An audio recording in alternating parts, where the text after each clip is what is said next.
A velhice ela chega para todos e diversos assuntos acabam se tornando um pouco tabus e principalmente pouco discutidos. Entre eles, um tema que é bastante íntimo e bastante profundo é a questão da sexualidade, principalmente na terceira idade, em que pouco é falado e pouco é discutido. E por isso que hoje a gente vai conversar com Tânia Celidônio, que é jornalista, escritora, roteirista e diretora de diversos programas de televisão e de rádio, e autora de um livro bastante significativo voltado para o público da terceira idade, que fala um pouco sobre os mistérios e aflições da sexualidade. Olá, Tânia. Primeiramente, muito obrigada por ter aceitado o nosso convite. É uma honra poder conversar com você sobre esse tema tão profundo, e tão cheio de mistérios e questionamentos. Então, seja bem-vindo. Você pode falar suas primeiras palavras. Tudo bem, Paula? Obrigada por me receber. De fato, você que é super jovem deve ter achado estranho, talvez, o título Mistérios e Aflições da Sexualidade na Velhice, né? Mas, de fato, eu botei o aflições, que eu achei que é importante, porque acho que aflições e mistérios acompanham a gente durante toda a nossa caminhada pela vida, né? Mas eu acho que quando você vai envelhecendo, muitos desejos, muitas coisas que acontecem com você, às vezes você fica se perguntando, e agora, como é que eu vou resolver? Será que vai dar tempo? Será que era para eu estar sentindo tudo isso? E, na verdade, a gente envelhece, mas continua sentindo muitas daquelas coisas que a gente sentia quando a gente era mais jovem. E o livro que ela comentou, que é o Mistérios e Aflições da Sexualidade na Velhice, surgiu lá em 2018 com uma pesquisa virtual feita entre homens e mulheres de 60 anos, e eles comentaram, sobre assuntos íntimos, voltado para essa sexualidade. Como é que foi essa experiência, Tânia? Eu resolvi fazer uma pesquisa porque a minha geração foi jovem nos anos 70 e a gente quebrou vários tabus, eram ideologias mais libertárias, né? Batalha pela liberdade familiar, sexual, tudo isso. E eu queria entender como 40 anos depois essas pessoas estavam envelhecendo e como elas estavam envelhecendo em matéria de desejo, de sexo, depois de ter passado por uma juventude mais agitada sexualmente, se é que a gente pode falar assim. E daí eu fiz uma pesquisa, fechei um canal na internet com a ajuda de alguns amigos, e as pessoas começaram a responder a pesquisa com um pseudônimo, porque eu achei que com um pseudônimo todo mundo ficaria mais à vontade. Para ser mais sincero, os questionários que eu fiz, as perguntas eram longas, então os depoimentos foram muito abertos, muito transparentes, exatamente por causa disso. E com isso, a pesquisa, né, as perguntas, a repercussão foi grande, foi aumentando nas redes, e eu consegui ótimas respostas de cerca de 250 pessoas. Uma coisa que me chamou bastante atenção quando eu estava lendo um pouco sobre a sua obra é que você destaca que o foco maior da obra não se tratava apenas da questão de quantitativo, qualitativo, maior número de pessoas, mas estudar a fundo as histórias de cada pessoa, conhecer mais sobre desejos, sobre questionamentos internos, medos também, porque a gente sabe que os medos, eles acabam chegando nessa idade, principalmente voltado para essa questão da sexualidade.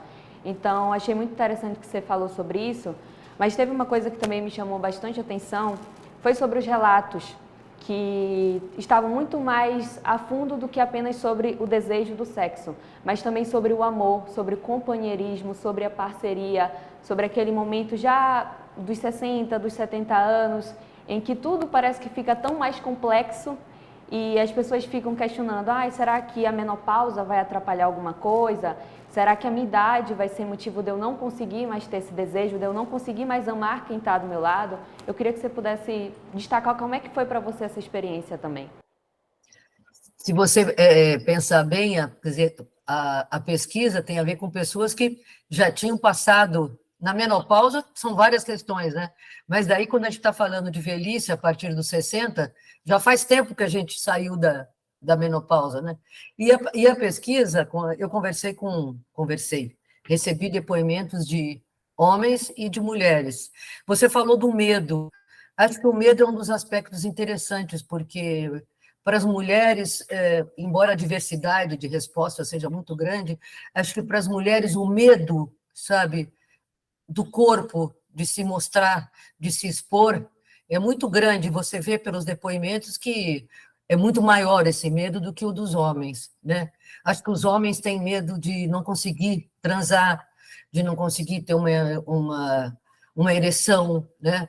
De não ser atraente, mas essa coisa do físico, né? Do corpo mais enrugado, sabe?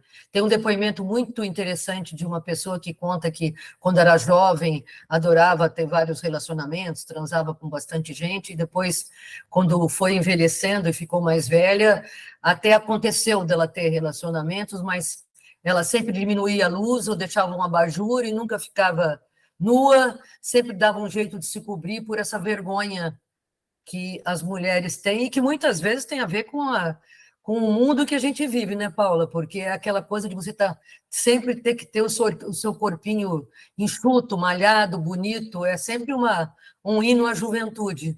Então, eu entendo que seja muito difícil mesmo para as mulheres mostrarem o corpo sem pudor quando elas ficam mais velhas. Mas a diversidade é uma coisa que me chamou a atenção nesses depoimentos.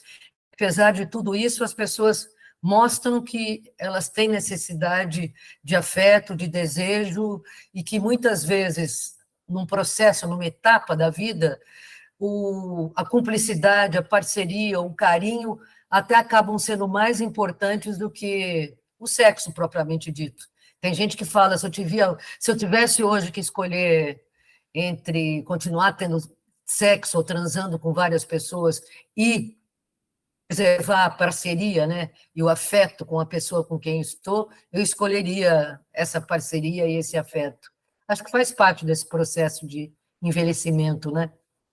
Faz parte da vida como um todo, né? E também serve de inspiração, de reflexão para os jovens, né? Assim como eu, que quando estava lendo algumas partes do livro, parou para refletir um pouco sobre a vida, até mesmo sobre o meu casamento, sobre a nossa relação, a forma como a gente enxerga o amor, o sexo, o desejo, né, pelo outro. E a construção desse amor que é diariamente, né? A gente sabe que todos os dias está ali plantando essa sementinha do amor.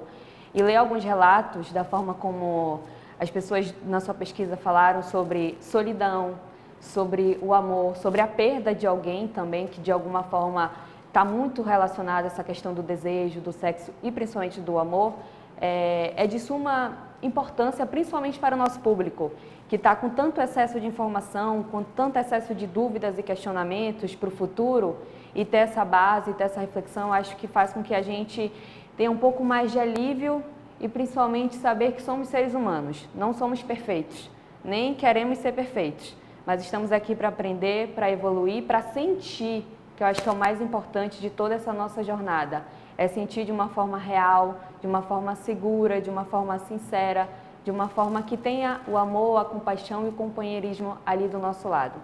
E por falar toda essa nossa reflexão, alguns dos seus trechos, algumas de suas crônicas também foi inspiração para algumas peças, né? Eu queria que você falasse mais um pouco sobre isso também, por favor. Eu primeiro fiz a pesquisa, né? E depois, a partir da pesquisa, fiquei me perguntando, eu publiquei a pesquisa, ela não estava nem editada da maneira como está no livro agora, mas eu fiquei pensando, mas vou fazer só a pesquisa? Não, eu queria que ela gerasse outras coisas, que ela inspirasse outras coisas. Mas não foi imediato, né? Uma coisa foi levando a outra. E daí eu comecei a escrever textos baseados na pesquisa. E principalmente os diálogos, sabe, os primeiros diálogos, que se transformaram em esquetes, viraram uma peça de teatro que a gente encenou em 2020, durante a pandemia, encenamos pelo Zoom online, e que a gente chamou de Só Acaba Quando Termina, Crônicas do Desejo na Velhice. Então, eu peguei trechos que eu achava que eram legais, que valiam a pena, e transformei em diálogos para 3 atores, para 2 atores, e também acabei escrevendo monólogos sobre o tema, né? Ou seja, essa pesquisa me inspirou a dar continuidade a esse trabalho. E agora, inclusive, a gente continua batalhando para levar a peça para o palco, né? Porque uma coisa é online, outra coisa é você fazer ela presencial. Mas eu fiquei curiosa também quando você contou, você estava falando de você como jovem, eu sei que é você que está me entrevistando, mas você acha que tem respostas ou depoimentos que chamam a atenção de quem é mais jovem? Você acha que isso pode ser, sei lá, um motivo para as pessoas mais jovens pensarem nesse tema da sexualidade na velhice? Com certeza. Eu tenho 26 anos de idade e às vezes eu paro para pensar com meu marido, eu falo, cara, um dia a gente vai ser velhinhos, um senhorzinho e uma senhorinha, e se Deus quiser, ao universo estaremos juntos. E como será o futuro? Como é que vai ser? Como é que vai estar o nosso corpo? Como é que vai estar a nossa saúde? Como a gente conversou no início, principalmente para nós mulheres, a gente tem muitos questionamentos e muitas dúvidas sobre o nosso corpo. Aquelas inseguranças quando assiste a televisão, quando vê aquelas mulheres bonitas na televisão e fica pensando, será que meu corpo vai ser assim? Será que eu devo emagrecer mais? Será que eu devo afinar alguma coisa? A gente fica com aquelas inseguranças. E o sexo, sendo bem sincera com você, era algo que eu considerava como tabu. Eu não gostava de falar, eu não gostava de compartilhar.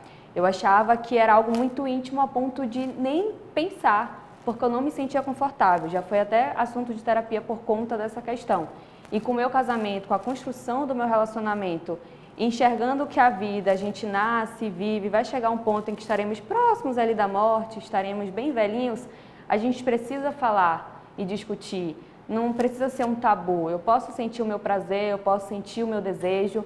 Eu digo sempre para as pessoas que conversam muito comigo que o corpo ele é um templo e ele deve ser cuidado, ele deve ser respeitado, ele deve ser tocado. Não é vergonhoso, não é errado, não é um crime. Muito pelo contrário, é necessário que a gente tenha esse toque.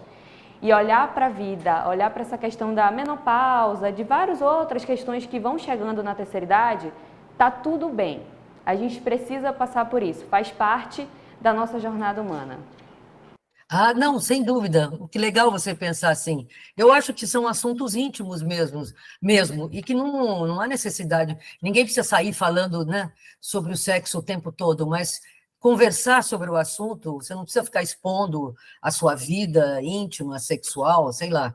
Mas o fato de você poder conversar, das pessoas poderem se manifestar, eu acho super importante. Eu não sei se você chegou a ver, mas tem logo na abertura do livro, tem a Simone de Beauvoir, que é uma escritora que foi casada com Sartre e tudo mais, e nos anos 70, em 1970, ela já escrevia naquele livro que depois virou um livro super conhecido dela, que se chama A Velhice, né? Ela escreveu uma coisa que eu acho que é verdadeira até hoje, que tem exatamente a ver com essa invisibilidade do velho perante o jovem. Escreveu assim: se os velhos manifestam os mesmos desejos, os mesmos sentimentos, as mesmas reivindicações que os jovens, eles escandalizam. Neles, o amor, o ciúme parecem odiosos ou ridículos, a sexualidade repugnante e a violência irrisória. Devem dar o exemplo de todas as virtudes. Antes de tudo, exige-se deles, né, dos velhos, a serenidade. Afirma-se que possuem essa serenidade, o que autoriza o desinteresse por sua infelicidade. Eu acho que isso é atual até hoje, porque com os mais jovens, ou a sociedade em geral, acho que baixa uma cortina de invisibilidade sobre o velho e todo mundo fica com aquela coisa, não é possível que eles sintam desejo, que eles queiram transar, né? Principalmente as pessoas mais jovens. É como se a gente tivesse que vestir aquela capa da serenidade, né? De tudo está solucionado, nós não temos mais dúvidas. E eu sinto muito dizer, mas eu acho que a gente vai até o último suspiro com muitas dúvidas e muitos desejos, né? Por que não? É isso mesmo, Tânia. A gente vai seguir a nossa jornada, diversas idades, diversas fases, com os nossos questionamentos, aflições, desejos, né? E principalmente amores. Tânia, o nosso bate-papo vai ficando por aqui. É um tempinho muito curto para tanto assunto que a gente deve discutir e conversar. Então, eu queria que você desse suas últimas palavras, falasse as suas últimas palavras aqui com a gente, por favor. Olha, gostei muito, que bom que você, uma jovem de 26 anos, se interessou pelo livro. Que pena que eu não posso lançar o livro em Manaus, vou lançar em São Paulo e no Rio de Janeiro, agora em novembro, né? Mas, para quem se interessar, também o livro Mistérios e Aflições da Sexualidade na Velhice, ele está em pré-venda no site da editora Terra Redonda, que é www.terraredonda.com.br. Acho que vale a pena, pode ser uma coisa legal para as pessoas lerem, terem na cabeceira, ou refletirem sobre o tema. Então, você fica aí rapidinho só para me despedir do pessoal que nos acompanha, tá? Então, quero que você não desligue aí. Pessoal que segue nos acompanhando aqui no canal e em todas as nossas redes sociais, muitíssimo obrigada por estarem acompanhando esse episódio tão especial que fala muito sobre o amor, sobre a sexualidade, independente da idade, se você é jovem, adulto, o que importa é que a gente possa falar e compartilhar nossas aflições, medos e principalmente inspirações sobre a nossa sexualidade, mas sobretudo sobre o nosso amor. Para você que nos acompanha por aqui, pode curtir, comentar e compartilhar e siga nosso canal no YouTube, que é o Real Time 1 Play. Eu fico por aqui e até a próxima.